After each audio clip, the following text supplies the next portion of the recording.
खुलुमबाय बेयो बड'लेण्ड इंखं टेलिभिजन दिनै 16 जुन 2020 मंगलबार खालि सानसेनि बरादखौ नोंथांमोननि खाथियाव लानानै फैदों आं सदानन्द दैमारिया सिगां फरायथिनो लादों मेष राशि दिनैनि साना जोबोर मोजां गोसोआव जोबोर गोजोननाय मोनगोन देहाया मोजाङै थागोन अब्लाबो जानाय लोंनायाव सांग्रां थानाया गाहाम बहानिफ्रायबा मोजां खौरां फैगोन रांखावरियाव जोबोर मोजां बेफार फालांगियाव मोजां मुलाम्फा मोननो हागोन गोबां खामानियाव मुखुब थानांगोन न'खराव अनलायनाय फैगोन बहाबा थांनांगौब्ला गोबां मोजां गुबुननि गोसोखौ बोनो हागोन समाजाव मान मोनगोन मावनाय खामानिखौबो थि समावनो मावफुंनो हागोन सोरबा गोजाम लोगोजों जानबुङाव रायज्लायनो खाबु मोनगोन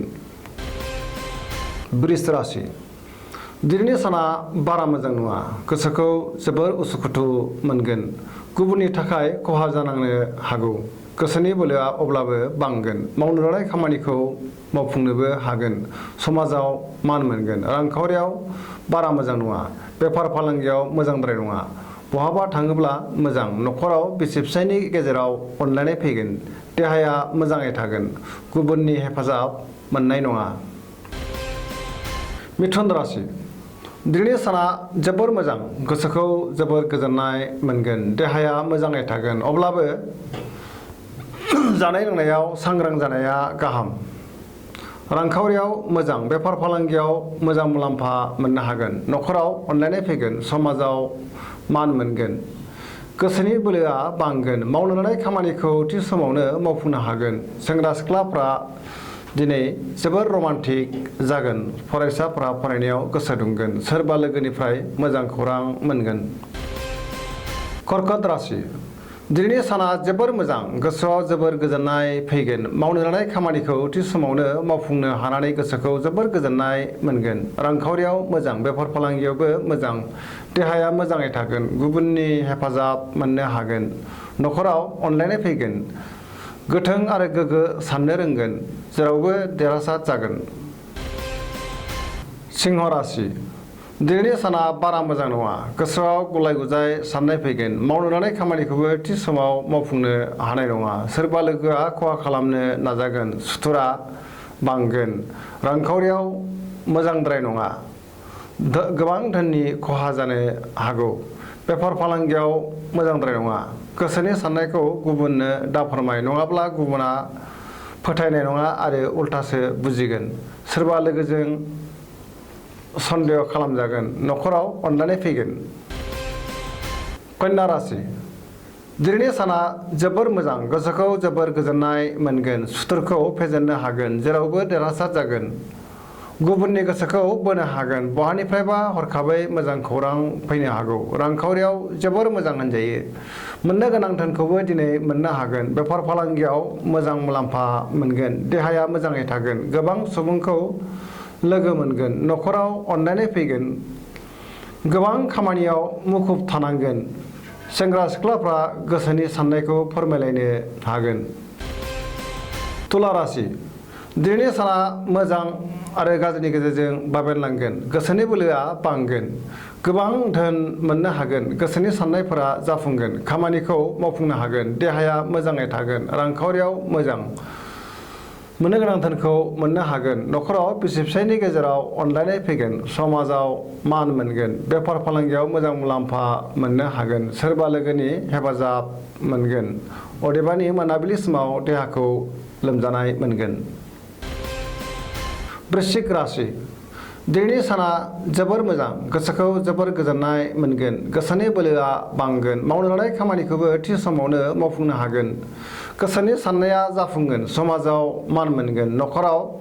बिसि फिसायनि गेजेराव अनलायनाय फैगोन रांखावरियाव जोबोर मोजां बेफार फालांगियावबो मोजां मुलाम्फा मोननो हागोन देहाया मोजाङै थागोन गुबुननि हेफाजाब मोनगोन फरायसाफोरा फरायनायाव गोसो दुंगोन सेंग्रा सिख्लाफ्रा मोजां खौरां मोनगोन धनु राशि दिनैनि साना जोबोर मोजां गोसोआव बोलो बांगोन मावनो लानाय खामानिखौ थि समावनो मावफुंनो हागोन गोसोनि साननायफोरा जाफुंगोन रांखावरियाव जोबोर मोजां बेफार फालांगियावबो जोबोर मोजां आरो मोजां मुलाम्फा मोननो हागोन समाजाव मान मोनगोन देहाया मोजाङै थागोन न'खराव अनलायनाय फैगोन सेंग्रा सिख्लाफ्रा रमान्टिक जागोन सोरबा लोगोआ गाज्रि नोजोर होखोमागोन सांग्रां जानाया गाहाम मकर राशि दिनैनि साना बारा मोजां नङा गोसोनि साननाया जाफुंनाय नङा रांखावरियाव जोबोर मोजां होनजायो मोननो गोनां धोनखौ मोननो हागोन बेफार फालांगियाव जोबोर मोजां गुबुनजों मोजां सोमोन्दो लाखिनो हागोन न'खराव अनलायनाय फैगोन बिदा फंबायजों अनलायगोन गोसोखौ जोबोर उरां फारां मोनगोन नेगेटिभ एनार्जिनि शिकार जानांनो हागौ गुबुनजों गाज्रि नोजोर होखोमाजागोन सांग्रां थानाया गाहाम कुम्भ राशि दिनैनि साना जोबोर मोजां गोसोखौ जोबोर गोजोननाय मोनगोन खामानिखौ थि समावनो मावफुंनो हागोन बहानिफ्रायबा मोजां खौरां फैनो हागौ समाजाव मान मोनगोन गोबां मुंदांखा सुबुंफोरजों लोगो मोनलायगोन आरो सावरायनो खाबु मोनगोन रांखावरियाव जोबोर मोजां बहानिफ्रायबा गोबां धोन मोननायनि खाबु मोनगोन फालांगियाव मोजां मुलाम्फा मोननो हागोन देहाया मोजाङै थागोन न'खराव अनलायनाय फैगोन गुबुननि हेफाजाब मोनगोन फरायसाफ्रा दिनै फरायनायाव जोबोर गोसो दुंगोन सेंग्रा सिख्लाफ्रा गोसोनि साननायफोरखौ फोरमायलायनो हागोन मीन राशि दिनैनि साना मोजां आरो गाज्रिनि गेजेरजों बाबेनलांगोन गोसोआव गुलाय गुजाय साननाय फैगोन गोसोनि बोलोआ लोरबां जागोन गावनि साननायखौ गुबुननो दा फोरमाय देहाया मोजाङै थागोन रांखावरियाव मोजां बेफार फालांगियाव मोजां मुलाम्फा मोननो हागोन न'खराव अनलायनाय फैगोन गोसोआ जोबोद